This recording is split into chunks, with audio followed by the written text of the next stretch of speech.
আসসালামু আলাইকুম, স্বাগত জানাচ্ছি আরটিভির মধ্যাহ্নের সংবাদে। আপনাদের সঙ্গে আছি আমি ফারজানা তানি।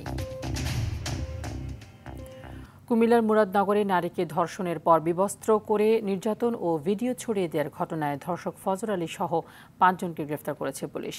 ঢাকার সায়দাবাদ থেকে ধর্ষক ফজর আলীকে গ্রেফতার করা হয়। এছাড়া ভোররাতে উপজেলার বিভিন্ন এলাকা থেকে অন্য 4 জনকে গ্রেফতার করা হয়েছে। আসামিরা হলো বাহেরচর গ্রামের শহীদ মিয়ার ছেলে ধর্ষক ফজর আলী, বিবস্ত্র করে নির্যাতনের ঘটনায় জড়িত একই গ্রামের সুমন, রমজান, আরিফ, অনেক। পুলিশ সুপার মোহাম্মদ নাজির আহমেদ খান বলেন, ধর্ষক ফজর আলী সহ জড়িত 5 জনকে গ্রেফতার করা হয়েছে। এই ঘটনায় জড়িত সবাইকে আইনের আওতায় আনার কথাও জানান তিনি। গেল বৃহস্পতিবার মুরাদনগরের বাহেরচর গ্রামে ওই নারীকে নির্যাতন করা হয়। আমরা তাকে ঢাকা থেকে গ্রেপ্তার করেছি।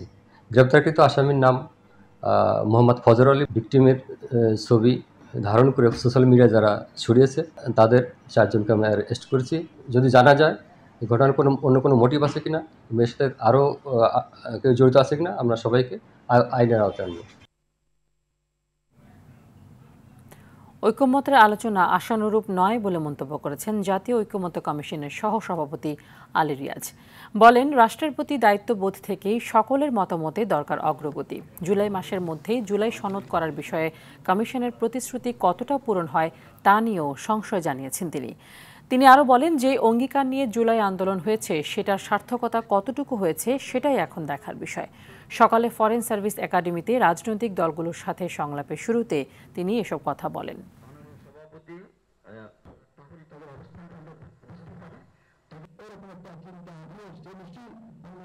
গত বছর জুলাইতে একত্রিত ছিলাম, সেই অঙ্গীকারের জায়গায় আমরা কতটা থাকতে পারছি? শুধুমাত্র কি আমাদের অবস্থান, শুধুমাত্র কি দলের অবস্থান, শুধু কি ব্যক্তির অবস্থান, সেটাই গুরুত্বপূর্ণ হবে, নাকি রাষ্ট্র এবং দেশের স্বার্থকে আমরা আরো একটু বিবেচনা করব? কমিশন অবশ্যই প্রতিপক্ষ নয়, কমিশন আপনাদেরই অংশ। আমরা একটা দায়িত্ব পালন করছি মাত্র।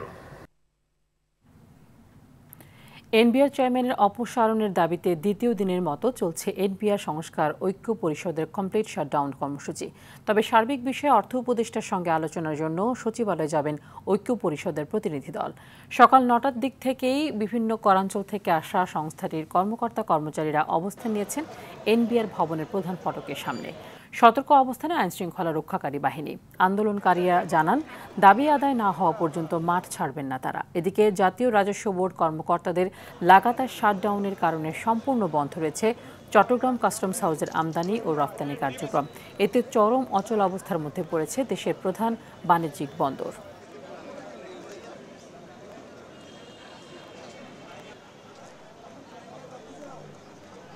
যখন আপনি আমার অফিসে আসেন তখন আপনি আমাকে হুমকি দিতে পারেন, আমাকে ভয় দেখাতে পারেন, কিন্তু আমাকে যখন আপনি দেখবেন না তখন কিন্তু আপনি আমাকে ভয়ও দেখাতে পারবেন না, হুমকিও দিতে পারবেন না, অথবা হচ্ছে যে কোনো ধরনের আমাকে ম্যানিপুলেট করতে পারবেন। সরকার দ্রুততার সাথে একটা আলোচনার দুয়ার খুলে আমাদের এই জনদুর্ভোগ যাতে আমাদের দ্বারা তৈরি না হয় সেটাতে সরকার একটা ব্যবস্থা নেবে বলে আশা করি। আমরা সকলকে আলোচনার টেবিলেই আমরা সমাধানটা আনতে চাই এবং এর পরবর্তীতে কি কর্মসূচি হবে এটা আমরা একটা ফোরাম আছে, আমরা সবাই মিলে বসে সিদ্ধান্ত নিয়ে সেটা জানাতে পারবো। এ বিষয়ে সর্বশেষ তথ্য জানাতে আগারগাঁও এনবিআর এর সামনে থেকে সহকর্মী তৌহিদুর রহমান এবং চট্টগ্রাম থেকে সরাসরি যুক্ত হচ্ছেন আরেক সহকর্মী সাইফুল মাহমুদ। শুরুতে চলে যাচ্ছি তৌহিদুর রহমানের কাছে। তৌহিদ, জানতে চাইব যে চলমান যে শাটডাউন সেটির কারণে বাংলাদেশের অর্থনীতিতে কোনো ধরনের নেতিবাচক প্রভাব পড়ছে কিনা?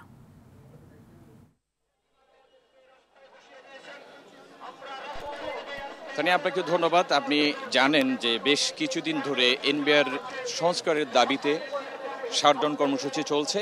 কমপ্লিট শাটডাউন কর্মসূচি এটি কিন্তু টানা দ্বিতীয় দিনের মতো চলছে। এর মধ্যে আমরা গণমাধ্যম কর্মীরা এনবিআর যে আন্দোলন করছেন সংস্কার ঐক্য পরিষদের নেতাদের সাথে কথা বলেছি। তারা এখনও তাদের যে দাবি সেই দাবিতে অনড়। তারা বলছেন এনবিআর বাংলাদেশের অর্থনীতির জন্য অত্যন্ত গুরুত্বপূর্ণ একটি প্রতিষ্ঠান। এই প্রতিষ্ঠানের যৌক্তিক সংস্কার যেমন প্রয়োজন, এই সংস্কারে তারা বলছেন তারা যারাই কিনা জাতীয় রাজস্ব আহরণে আদায়ে ভূমিকা রাখে তাদের প্রতিনিধি থাকা জরুরি। তারা বলছেন এটা সংস্কার যেমন হবে তাদের প্রতিনিধিও এই এনবিআর যে পৃথকীকরণ সেখানে থাকা জরুরি। এবং এই বিষয়ে তারা হয়তো আজকে দুপুরে অর্থ উপদেষ্টার সাথে তাদের বৈঠক হওয়ার কথা রয়েছে। সেই বৈঠকে তারা এনবিআর এর যে বর্তমান চেয়ারম্যান আব্দুর রহমান খান, আপনি দেখতেই পাচ্ছেন তাদের আন্দোলনের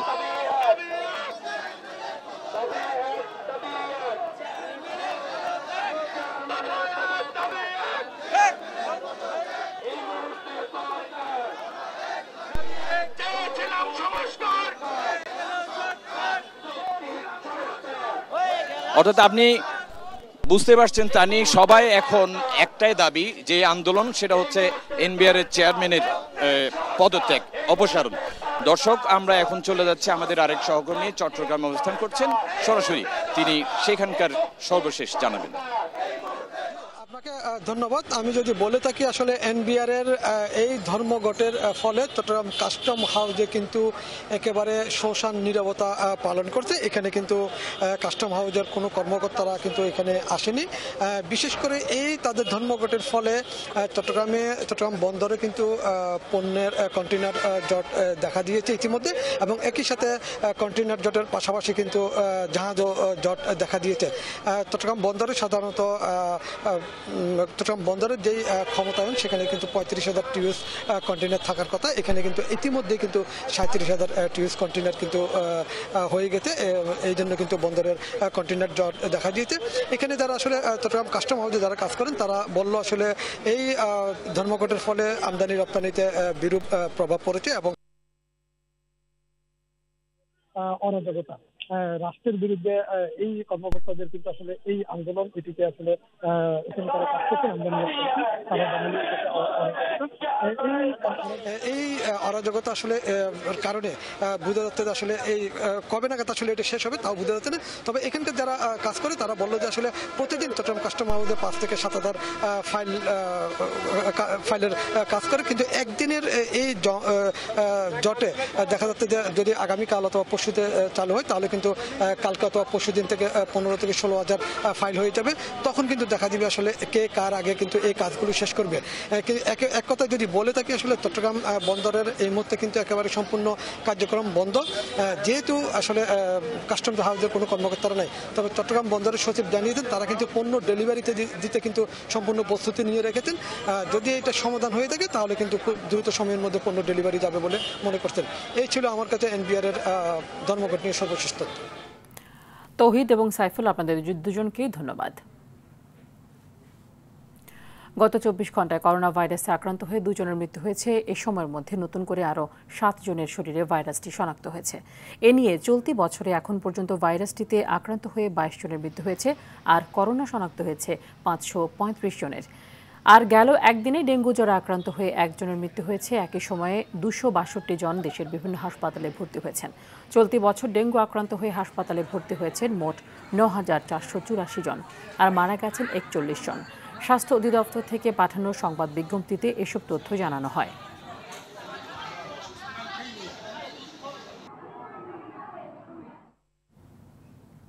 ডেঙ্গু পরিস্থিতি নিয়ে সর্বশেষ তথ্য জানাতে বরিশাল থেকে সরাসরি যুক্ত হচ্ছেন সহকর্মী আরিফুল ইসলাম। আরিফ, বরিশালে এখন ডেঙ্গু পরিস্থিতি কেমন এবং ডেঙ্গু পরিস্থিতি নিয়ে মানুষের মধ্যে সচেতনতা কতটা দেখছেন?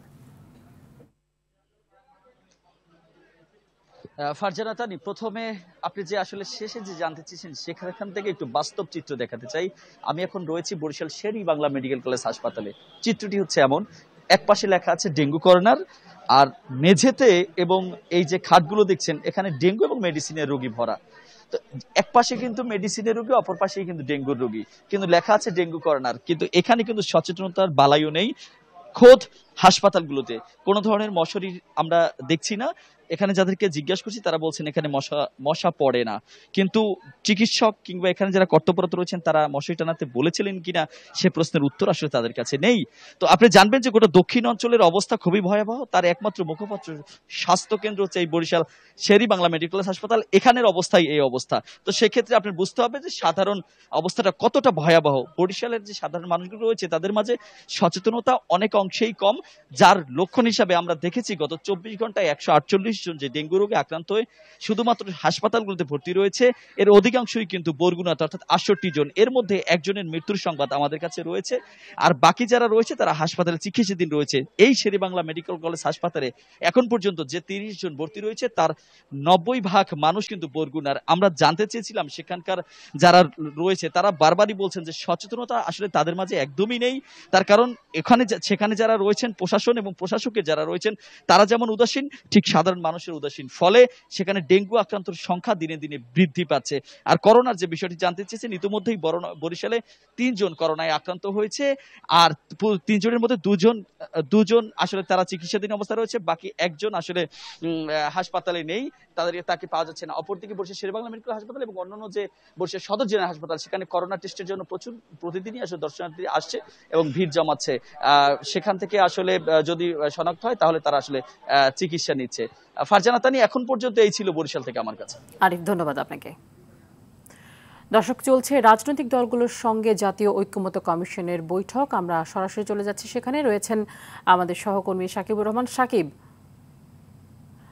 ঐক্যমত্য কমিশনের সাথে রাজনৈতিক দলগুলোর যে বৈঠক হবার কথা এবং সেটি নিশ্চয়ই শেষের দিকে বা চলমান রয়েছে, এখন কি কি বিষয় নিয়ে আলোচনা হচ্ছে বা হয়েছে?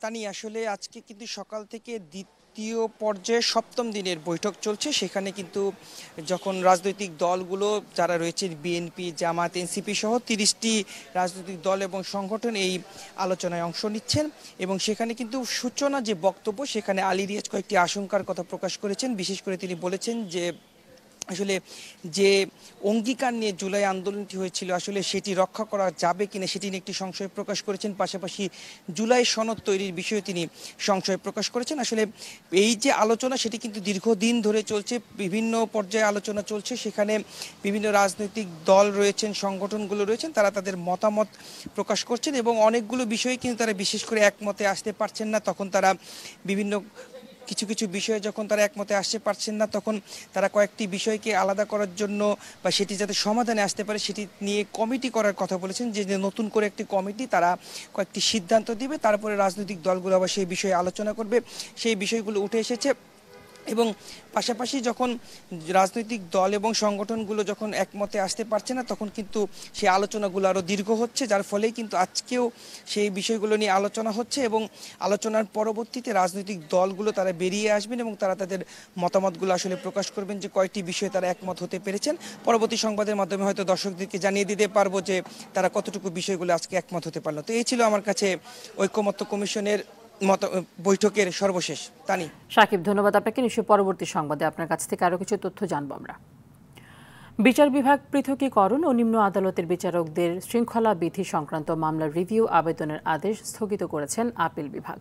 সকালে প্রধান বিচারপতি ডক্টর সৈয়দ রিফাত আহমেদের নেতৃত্বাধীন 6 বিচারপতির আপিল বেঞ্চ এই রায় দেন। এর আগে গত 27 জুন এই আবেদনের উপর শুনানি শেষে রায়ের জন্য আজকের দিন ধার্য করেন আপিল বিভাগ। আদালতে আবেদনের পক্ষে শুনানি করেন আইনজীবী মোহাম্মদ শিশির মনির। রাষ্ট্রপক্ষে ছিলেন অ্যাটর্নি জেনারেল মোহাম্মদ আসাদুজ্জামান।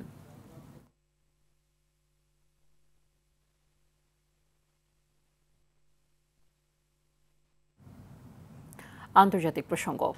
কয়েক মাসের মধ্যে সমৃদ্ধ ইউরেনিয়াম উৎপাদন শুরু করতে পারে ইরান। সংবাদ মাধ্যম CBS নিউজে দেয়া এক সাক্ষাৎকারে একথা বলেছেন আন্তর্জাতিক পরমাণু শক্তি সংস্থা IAEA এর প্রধান রাফায়েল গ্রসি। গেল 13 জুন ইরানের পারমাণবিক ও সামরিক স্থাপনায় হামলা চালায় ইসরায়েল। ইসরায়েল সংঘাতের মধ্যেই তেহরানকে পারমাণবিক অস্ত্র তৈরি থেকে বিরত রাখতে যুক্তরাষ্ট্র তেহরানের গুরুত্বপূর্ণ 3টি পারমাণবিক স্থাপনায় বোমা হামলা চালায়। যদিও পারমাণবিক অস্ত্র তৈরির অভিযোগ বরাবরই অস্বীকার করে আসছে ইরান।